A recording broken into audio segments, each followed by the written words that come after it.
Welcome to part 38 of the Basic Training Booster Pass Edition. Today we're going to cover everything you need to know to play Sunset Wilds on 150cc.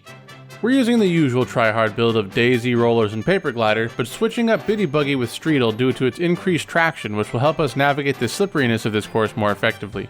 When the run begins, immediately do a left drift to build up a mini turbo and follow it up with a super mini turbo.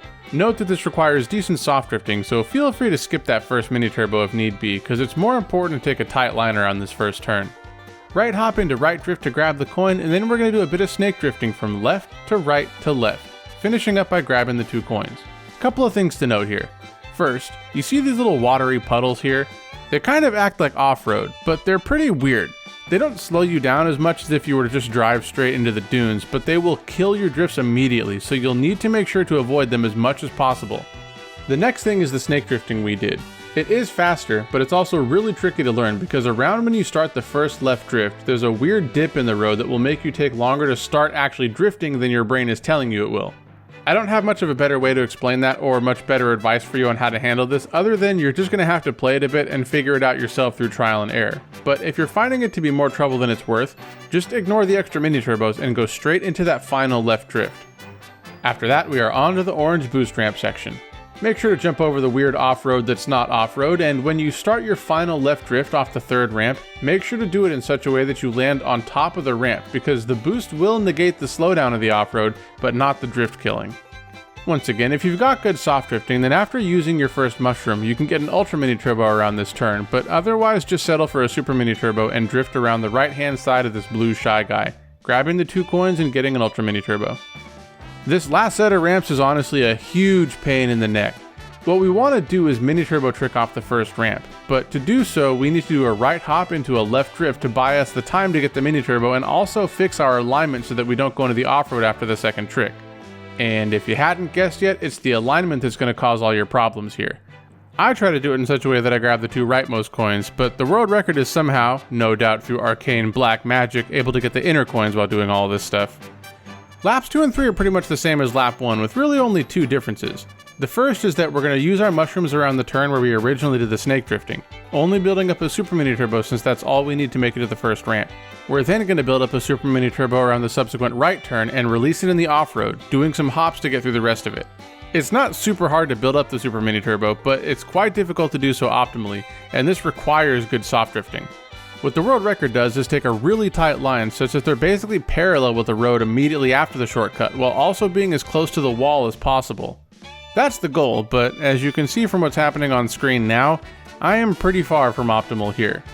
Now before checking out the full run, let's talk about some alternative strats here. During the mushroom cuts on laps 2 and 3, you may have noticed that there's this tiny sliver of track in between the sandy off-road and the weird oily off-road. With some precise drifting, it's possible to actually do this bit of the cut shroomless, but it's very hard to get this consistently, and if you're primarily time trialing to learn how to play online, chances are you're rarely, if ever, going to get the chance to do this anyway, since you'll be paying attention to not getting bumped or shelled. The other thing is that if you have multiple mushrooms, then the last bit of off-road can be taken super tight, which again is a nifty little way to put some distance between yourself and the competition.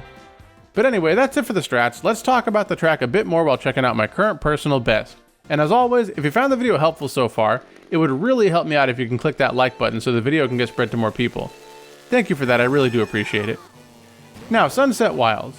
I've mentioned before on this channel that I've only ever played Super Mario Kart and Mario Kart 64 before messing with this one, so I never got the chance to play Sunset Wilds on GBA or Tour. I mention this because apparently in both those games, there's a cute little gimmick where the sun progressively sets the further you get in the race.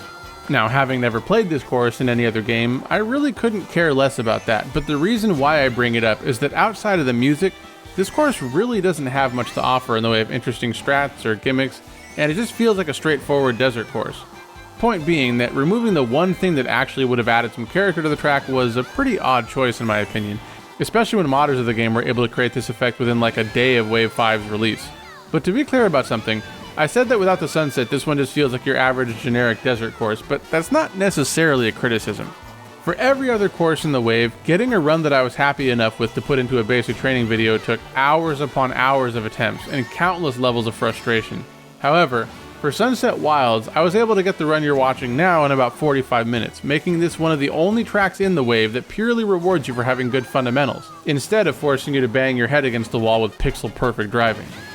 I guess what I'm trying to say is not every track needs to be an intense hand-destroying challenge, and in its simplicity, Sunset Wilds offers a nice breather from the usual grind fest, and I can appreciate it for what it is.